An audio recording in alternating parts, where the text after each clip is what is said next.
Oh, goodness. Welcome back to my channel, sports fans. Okay, let's get into this one right here. The LeBron fans are back at it again. Very delusional group of people, right? Very delusional. And this latest one on social media is Micheal Jordan's scouting report, right? Coming up out of college into the NBA and all of his weaknesses. Wow. Just so happens they only have the weaknesses on here, but not the strengths, right? And by the looks of it, he doesn't have any strengths, right? This is what the LeBron fans posted on social media. And they're saying that these are Micheal Jordan's weaknesses, according to the scouts, of him coming into the NBA. Wow. Now, we don't know if any of this is true or they just made this up. I seen this on, I think this came out of Goat James Kingdom or something like that. Wow. And so we don't know if this is even real. They make up all kind of stuff. You see it. I saw Too Raw for TV today. They posted something that Perk said that Bronny James is more skilled than Micheal Jordan, something to that effect, and that we're not ready for that conversation.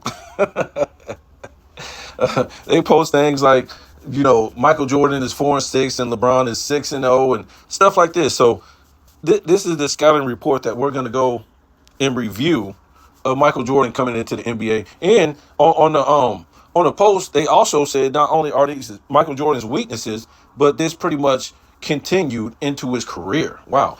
But before we get into that, I seen a video today on Man Down Sports, and he was talking about how, I think it was Derek Fisher, he was asked about today's NBA, and eventually he talked about this era is good if you like to watch the WWE, and he was referring to it as just a league that's entertainment, right? So basically he's saying it's not real and it's scripted. And Man Down Sports went on to say something about, Rasheed Wallace said something about this a time ago. And look, man, I don't know if these guys are watching my videos. Don't try to take the credit that I've been saying these things, because I've got many of videos, and you guys know my whole position on the NBA today, especially since LeBron went to the Miami Heat, right, in 2011, because he didn't want to play Kobe, because it would be no more GOAT debate for LeBron James, right? Kobe was supposed to be passing the baton to LeBron James, just like Magic Johnson, and kind of Bird passed it to Micheal Jordan. Magic Johnson is on record saying this, right?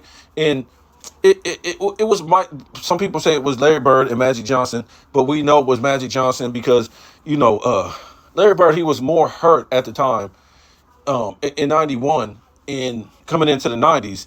So they kind of, put it more on Magic Johnson because he was still at the height of his playing career. He had already made the finals. He was playing Micheal Jordan and stuff like that. So he even said he was passing the torch. I keep saying baton. We say torch, right? Passing the torch to Micheal Jordan, right?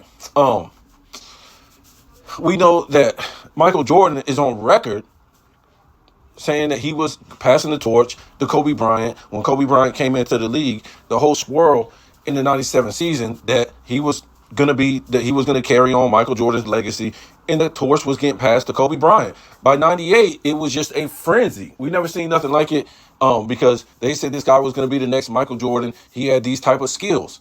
And in the All-Star game, it was huge, right? Him and Mike going against each other. It was Mike's last All-Star game, his last season. And every time they matched up that season, they was talking about Jordan passing the torch to Kobe Bryant, and Micheal Jordan teaching Kobe Bryant how to conduct himself on the court through the media, maybe some skills and stuff like that. But this thing was big in the late 90s when Micheal Jordan was about to retire. It wasn't passing it to Shaq or Tim Duncan. Some people said Grant Hill, right? It was a thing between Grant Hill and Kobe, because Grant Hill, I think he came in a little bit before Kobe, and these guys were supposed to take it to the next level, right? Grant Hill got hurt, and that was it for him, really. So Kobe was supposed to pass the torch to LeBron James, right? But Kobe wasn't really done. And what they tried to do was the media tried to sidestep and jump over Kobe Bryant passing the torch to LeBron, and they try to just take the torch from Kobe and give it to LeBron. The problem was we saw what happened in '09 and 2010. He pooped his pants because he did not want to see Kobe Bryant. That was going to be a bad look, right? If Kobe Bryant, it destroyed him in the NBA Finals. And we know he would have, right? Because, as much as people say that Dirk beat Kobe Bryant in the, 2011 playoffs, look, Kobe had already went to 3 straight finals playing in the West. I mean, what else did he have to prove? And he won back-to-back championships, beating LeBron's competition that beat him in the East. And LeBron had the number 1 seed in both seasons. So we heard what Skip said on another video that I made, that after that 2010 debacle, meltdown, choke job that LeBron did against the Boston Celtics, the next morning, I think it was what is this, cold pizza or something? I forget what they called it back then. And Skip was on there giving LeBron the business about this and that and that and this. We all know what happened. Skip Baylor gave him the business. So, Skip said something about we don't have to worry about him acting like he's Michael Jordan and winning 23 next season, because we were told at the beginning of the season that LeBron next year will be wearing the number 6. Woo! Woo! Let the script begin, right? Let the script begin.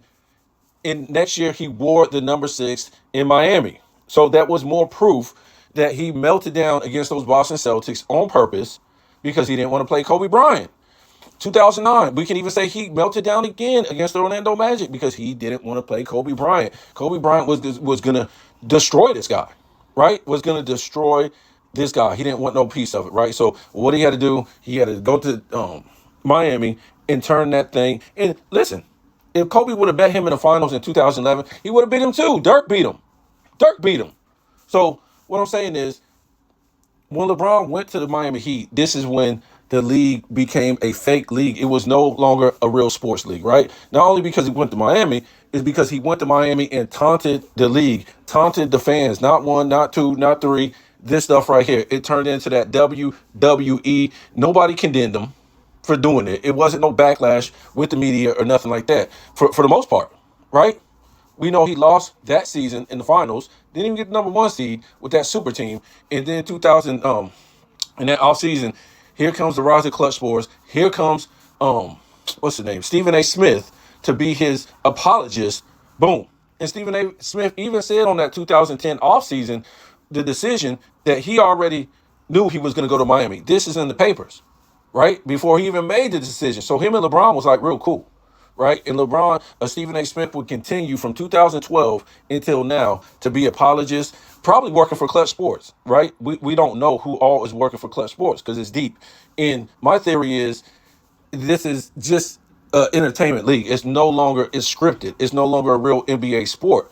And what they found out was, as we talk about this right here in comparison to Michael Jordan coming out of college versus LeBron coming out of high school into the NBA, how they already said he was the chosen one, he was the king, he was blah, blah, blah. But what they found out was they were still in the early 2000s playing late 90s defense. When we say late 90s defense, it was different than 80s and early 90s defense, because eventually, 95? I think Michael Jordan wasn't even in the league. They changed the rules to where you couldn't hand check no more, but you could still arm bar, right, on the defender in the post or on the perimeter, right? But they were still abusing the hand check, right?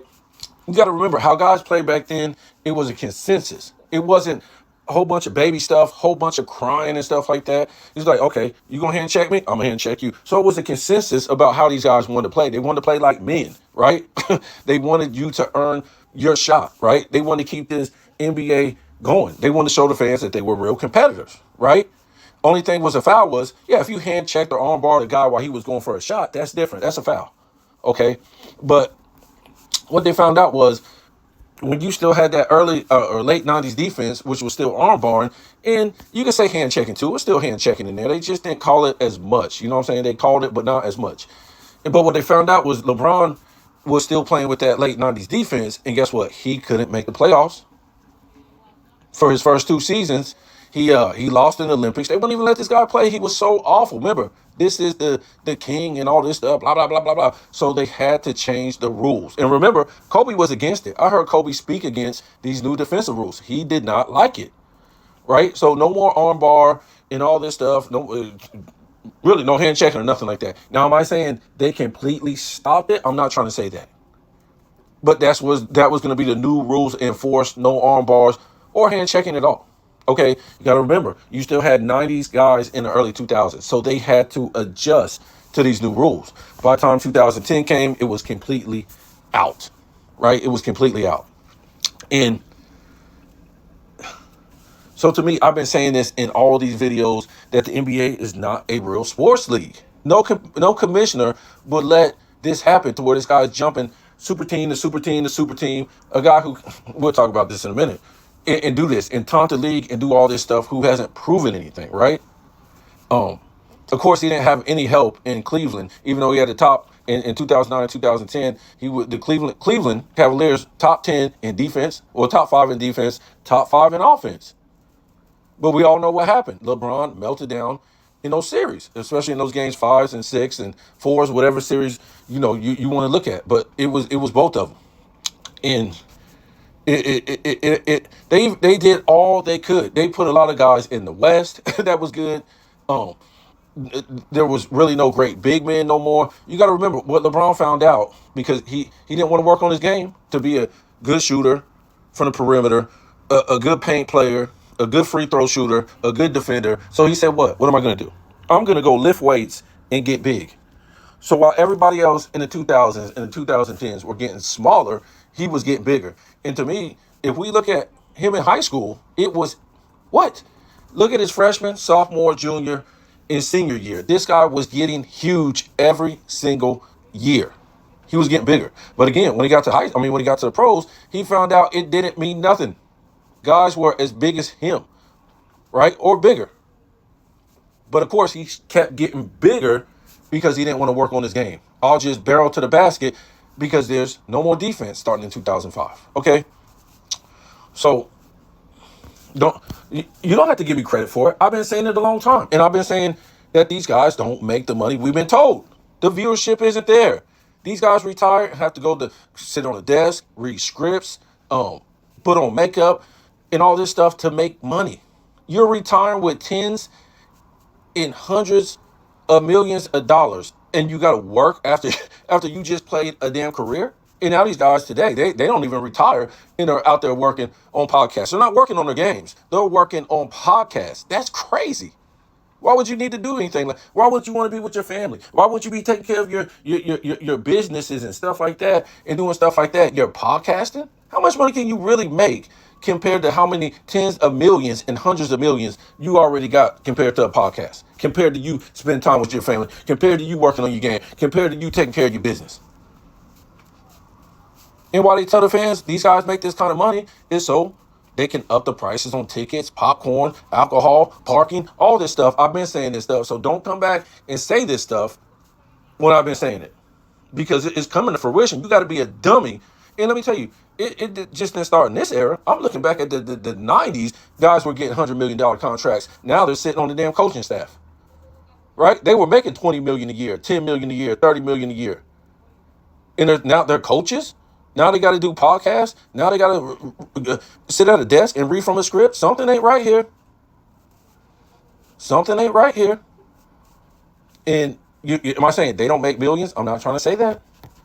But I don't think they're making the money we've been told. I'm not going to believe it. I'm not going to believe it. By the things I see surrounding the way these guys operate in their lives. I don't see it. And you see how it's controlled ever since they've been this Jordan versus LeBron thing. All these players of this era got to come out and diss past players to make this thing into, a WWE entertainment type of thing instead of playing basketball, right? So they got to find a way to draw ratings. So I've been saying this for a long time, a dying league. And I told you, the only way they could keep this thing going is to do what they're doing now, diss past players. That's unheard of. You're dissing the guys that built the foundation for you? This is what you got to do to keep your NBA going. And the guys in the NBA have to do it. The Anthony Edwards, the Karl Anthony Towns, he said something on Gay Shade the other day, Shay Shay. I call it Gay Shay. These guys got to keep saying stupid stuff. Perk has to say this stupid stuff in the media. These guys don't have nothing to stand on in this era. The 2020s is the worst viewership of all time. Regular season, playoffs, finals, Christmas games. Nobody's watching this crap. But they're telling you, people like Jaylen Brown, who ain't even a top 10 player in the league, got the biggest contract of all time.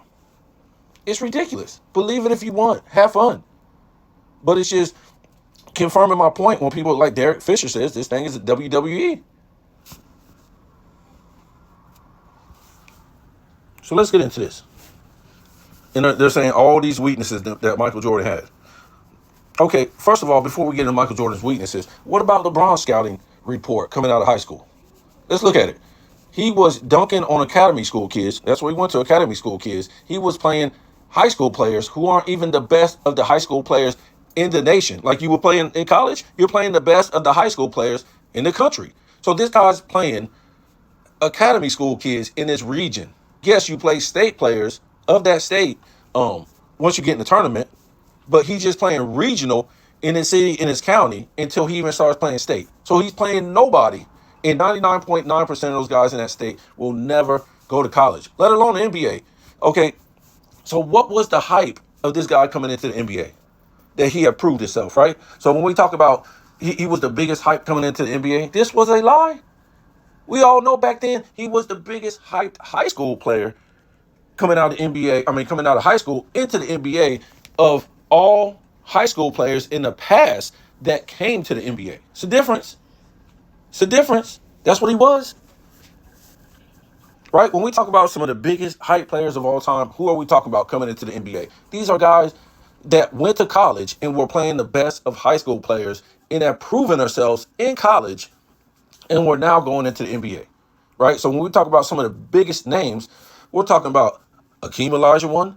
We're talking about Larry Bird. We're talking about Magic Johnson. We're talking about Kareem Abdul-Jabbar. We're talking about Bill Walton. We're talking about maybe Bill Russell, Wilt Chamberlain, these type of guys. Shaquille O'Neal,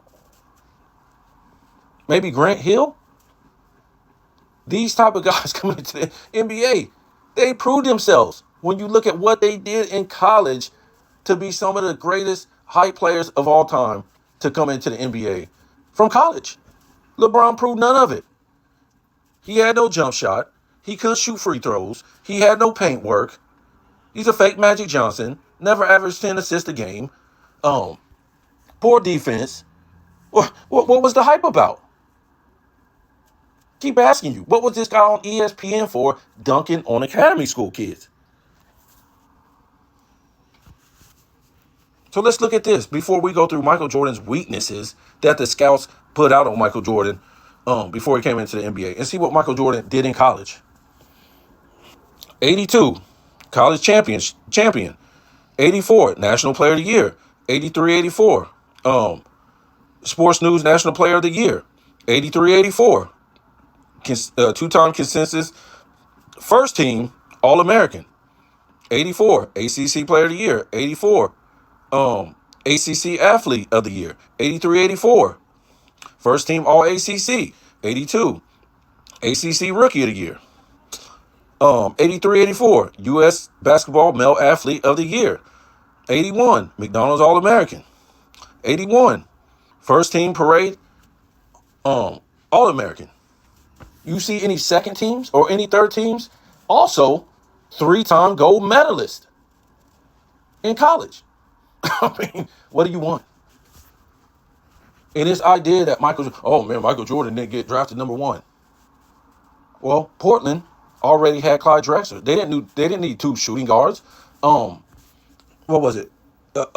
Houston, they wanted to pair Hakeem up with Sampson. And that's what they did. And immediately, a couple years later, whatever like that, they went to the finals.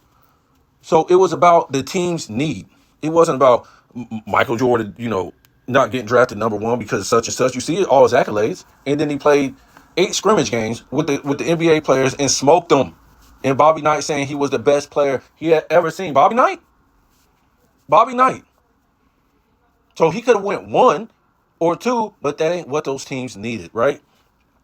Sam Bowie, what did he do in college? Well, 81 consensus, second team All-American. Second, 84 AP second team All-American. In 79 McDonald's All-American. In 79 parade, first team parade All-American. So he didn't do nothing. He really did. He ain't even got half the awards that Micheal Jordan has. And he didn't go win no gold medals. He didn't play in any games.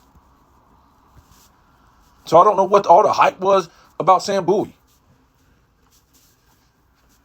Except for the Portland needed a big man. Let's check this out. And what these dummies are saying. And they probably wrote it, LeBron James. Micheal Jordan's scouting report weaknesses, right? Coming into the NBA. This is what they wrote about him. Forces shots. Right? Okay. That ain't what I don't know how he got all them awards if he was just forcing shots. Streaky shooter. Didn't handle pressure of early season hype. I didn't see none of that in college. Go look at his awards again. UNC system. Every college player played in the system. Was it UNC system or was he forcing shots? See, they can't even get it. I don't even think any scout would do right. Listen, athlete first, ball player second. when they put athlete first, they put the number one sign in ST behind it. Didn't even spell the word first. Can you build around a guard? Well, I mean, that's valid back then. It was a big man game. Expectations of Dr. J. What's wrong with that?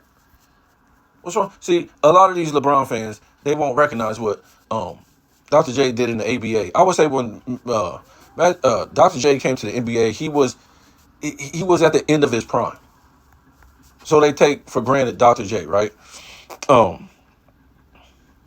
Has always played with talent. Can he perform alone? Yeah, that's right. Only Micheal Jordan has to perform alone. Only Micheal Jordan has to win championships by himself. Not LeBron, not Magic, not Jordan, not Russell, not Kareem, not Bird. Only Micheal Jordan can he perform alone. Wow. Small guard or small forward. Well, Mike can play anything, right? And going back to that, can he perform alone? He did it without, he won player of the year. He did it without Worthy. Worthy left that season after they won a championship, and Worthy was a small guard. And Micheal Jordan did a lot of stuff that he did, slash into the basket. Small guard, of course he can. He's a perimeter shooter too. Overly aggressive defender. I guess that blew up in her face. The top 5 greatest defenders of all time, Micheal Jordan. Average ball handler. Wow. Never saw that in Olympics when he was in college. What about when he was in college? What about when he did those scrimmage games against the NBA players? And when he came into the NBA, he was like one of the best ball handlers. Skinny, lacks muscle. You think a scout would really? He's a kid coming out of college. Can he survive the physicality in the NBA? Wow. And he showed that. He went straight to the hole on these fools. Lack of shooting will lead to drives. Can he convert consistently? Wow. What are we talking about, LeBron or Bronny? And that's funny because they were saying that they one of the question marks was, and that's true, could he hit the outside shot? Well, he did. He did in college. He did it to win the championship. He did it in college. He did it against the pros. He did it in the Olympics. And in his first year, that was the question. And all you heard all year in this rookie season, tearing the nets up from the perimeter, shooting an insane 50% from the field. Insane.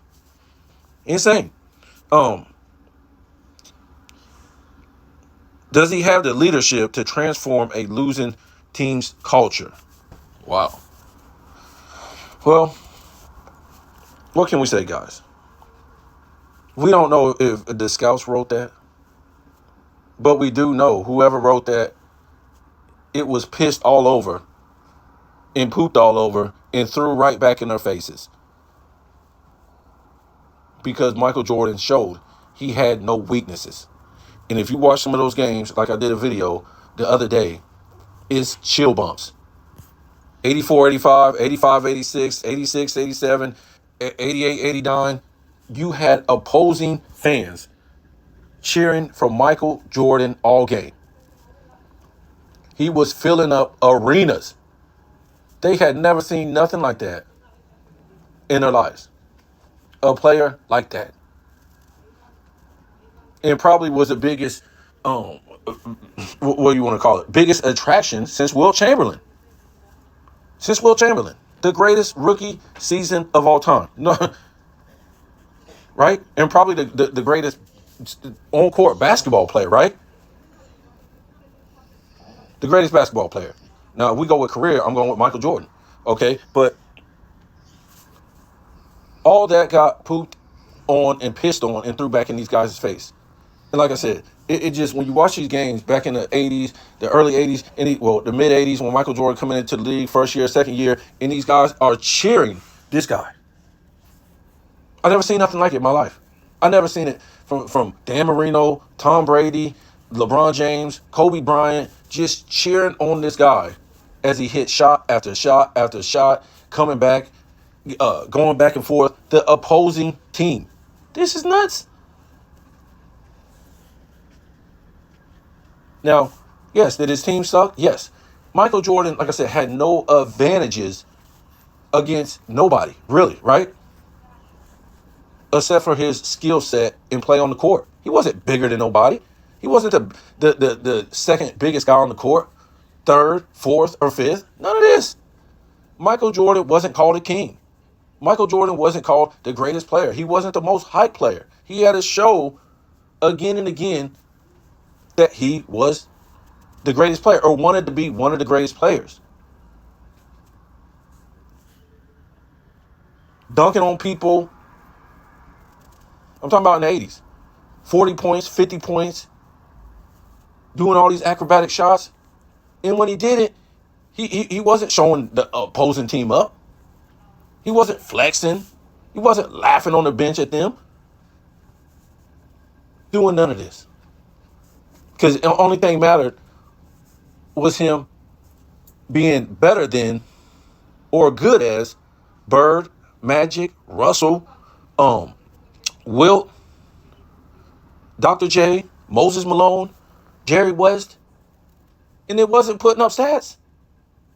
That's for entertainment for the most part. It was winning championships that was going to make him as great as them. Or better. That's the only way. Right? So he had to find some way to not only be great himself, but he had to eventually get a team. Like those guys had and won. That's what it was about. And play as a team. And when he got his chance, he did it. He wasn't melting down in playoffs and finals and making up excuses and blaming it on the coach, blaming it on the players, walking out of games. All that. Team was getting beat down. And he was still putting up record-breaking numbers. They said, okay, I hope to get like you guys one day and get a squad like you guys got. Right? The Celtics. The Lakers. These teams like that. Or teams in the past that won. That's all he could hope for. But in the meantime, he had to show his team what hard work was. And I'm just saying, guys, if you want to say this Jordan's era was scripted, that's fine. That's cool with me. But these guys didn't, you couldn't tell. They were good actors, I can tell you that. They didn't disrespect the fans. They showed up and played ball. They didn't try to get the rules changed so it'd be easier to play. Oh, I know you. Oh, well, what about Michael Jordan? You got the rules changed. No, he didn't get the rules changed. Like HOA says, they got the rules enforced. They were supposed to be enforcing those rules. Punching and kicking somebody in the air is supposed to be enforced. A hard foul, that's fine. Hand checking, that's fine. Kicking and punching somebody while they're taking a shot in the air, that's not part of what NBA. You couldn't even do that in football. You think you can punch and kick somebody in football? If you trip somebody in football, that's a foul. That's a penalty. So why was it cool to punch and kick him in the air while he was going for a shot and it just be a two-shot foul? And it not be, oh, they were doing the Bird and Magic. No, they wasn't. They wasn't kicking and punching them in the air. Yes, they was pushing them. The Pistons were. They weren't punching and kicking these guys in the air. And besides, those guys on those teams, they had players that will fight back. Michael Jordan had no players on his team that could fight back, maybe except for Oakley, and they had traded him because they had got Horace Grant. Because remember, that didn't really start. That punching and kicking Michael Jordan, that did not start until about, 80, 89? Once they found out the Bulls were getting every year, they were getting better. The Pistons said, no, you're not going to beat us because we had to get our bucks kicked, get our butts kicked by the Lakers and the Celtics. And I'm not talking about a physical butt whooping. I'm talking about a skilled butt whooping. So the Pistons, they were like, no, you got to wait your turn. So if you try to outskill us, we're going to play football on you. And that's what they did. So again, that scouting report, I don't know what these guys, where's the strengths at? So if all those were the weaknesses, that means Michael Jordan had zero strengths. Where was his strengths? If he couldn't shoot, he couldn't dribble, what was his stuff? He couldn't lead a team. It was just all this crazy stuff. Couldn't be consistent. Always had great talent around him. Could he do it by himself? This is ridiculous. And we all know scouts write stuff all the time and they question players coming into the NBA, the NFL, all this stuff. You hear it in the draft. They got questions about these guys. It's not abnormal for you to see this. And it's because now you're coming to play against professionals. You're not playing in college no more, right? It's just like that. So I don't know what these guys are talking about. The question is, how was LeBron that hyped and called the king and all this stuff, and he proved nothing against the best of high school players in college? He was dunking on academy school kids. That right there should be the question. And for him to be calling himself the king coming into the NBA, it shows you how bad the NBA was falling off in the 2000s. Because in the 80s and 90s, they would have ran this dude off the court trying to call himself the king coming into the NBA in the 80s and 90s. It would have been the biggest joke. One of the most skilled players of all time, Kobe Bryant, had to sit on the damn bench coming into the league out of high school. That's how difficult it was. So they're exposing their league